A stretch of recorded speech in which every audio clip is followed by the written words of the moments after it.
I have made so many versions of this blog.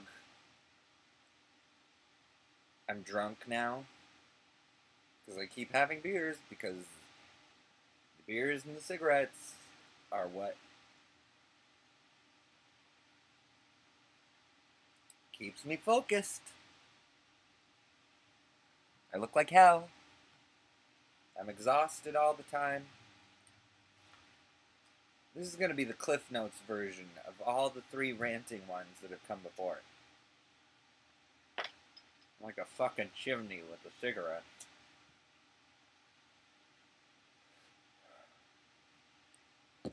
People have been bitching because they want to know what's happening with me and not what the fuck happened 8 years ago.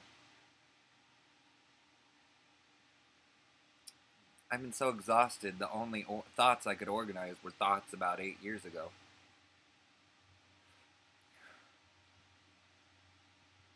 So, anyways, okay.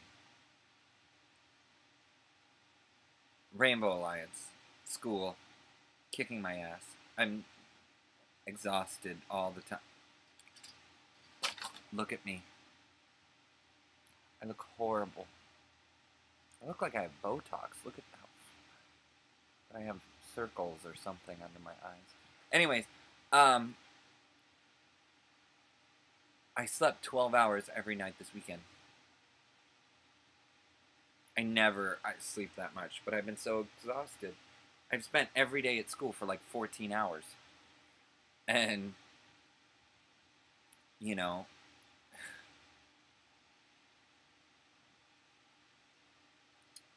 you see, it all comes down to what my gift is.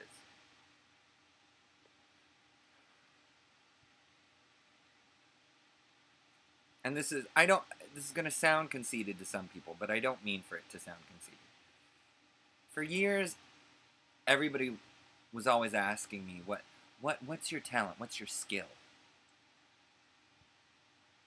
And I had to hear people tell me, you're such a wonderful singer. You're so funny. You're such a great stand-up comedian. You're a great actor. Look at the way you write. Blah, blah, blah. I don't do any of those things that spectacularly. There are a lot of people who are much, much, much better at those things. My gift is charisma. People look at me. People pay attention to me. People want to hear what I mean. That was why I was so successful at stand-up comedy. I wasn't particularly funny. People just liked watching me. They wanted to see what I had to say. Laughing was always secondary. That's why whenever people want to see my stand-up that I know, I'm like, no, you're not going to laugh. You're not. Because I'm not that funny.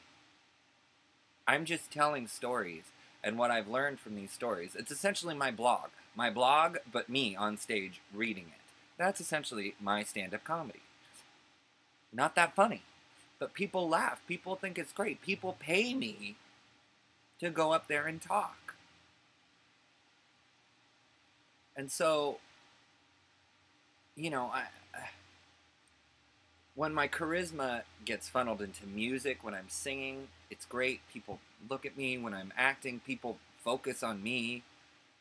Even when they're not supposed to be, they're looking at me, seeing what I'm doing. When I'm doing stand-up, people listen to me. But when it gets funneled through something like being the leader of a club, and not just a club, but leader of the Gay Straight Alliance, the Rainbow Alliance, you know, I take it seriously because, frankly,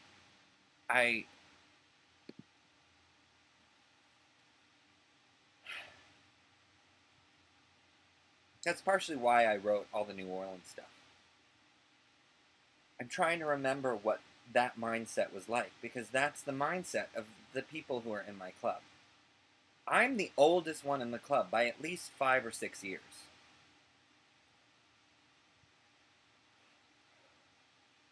The majority of everyone else, with the exception of a few people,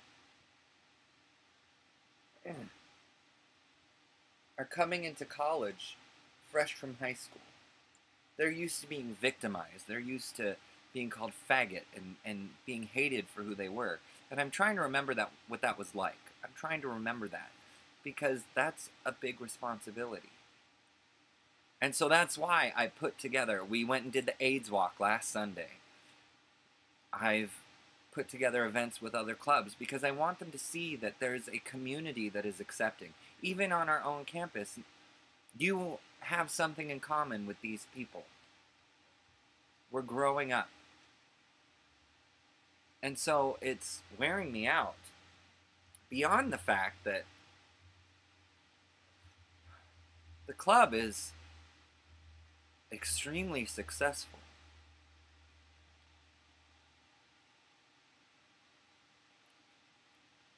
Extremely. Like, okay, I was a member of the club last year.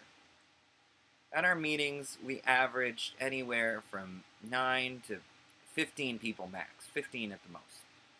And when we did our events, the most that ever showed up to like a movie night or something like that was 15 people. I was doing a training on Tuesday, a sensitivity training. Why the fuck they chose me for a sensitivity training is beyond me.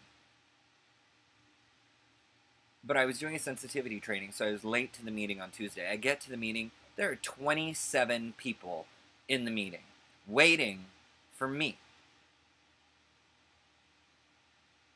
Literally, I walked in the door, everyone goes, "Here he is!" and starts clapping, and other people were like, "Who the fuck is he?" And then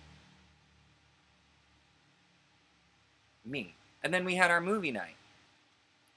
40 people showed up.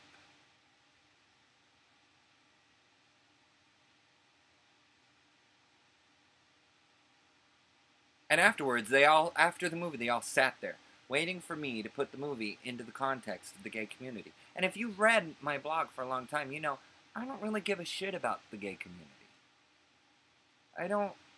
I'm not passionate and Prop 8, marriage, like, no, I'm about individual self-actualization. And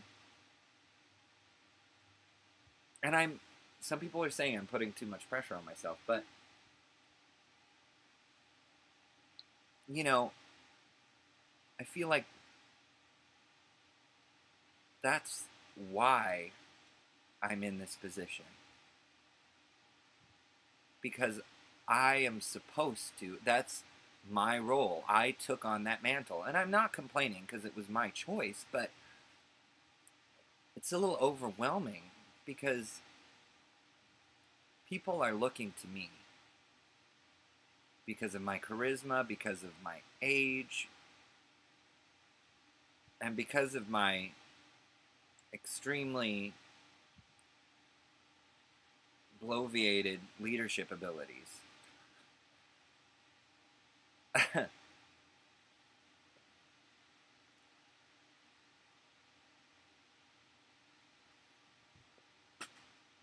Even teachers are saying, you're so well, you're doing so well, you're so strong, but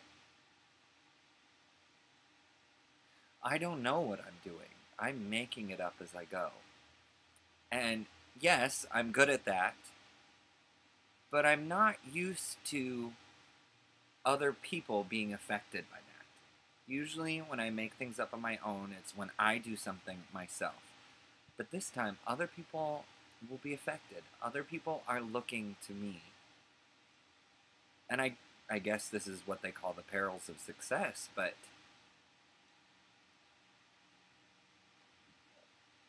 I wonder if I have what it takes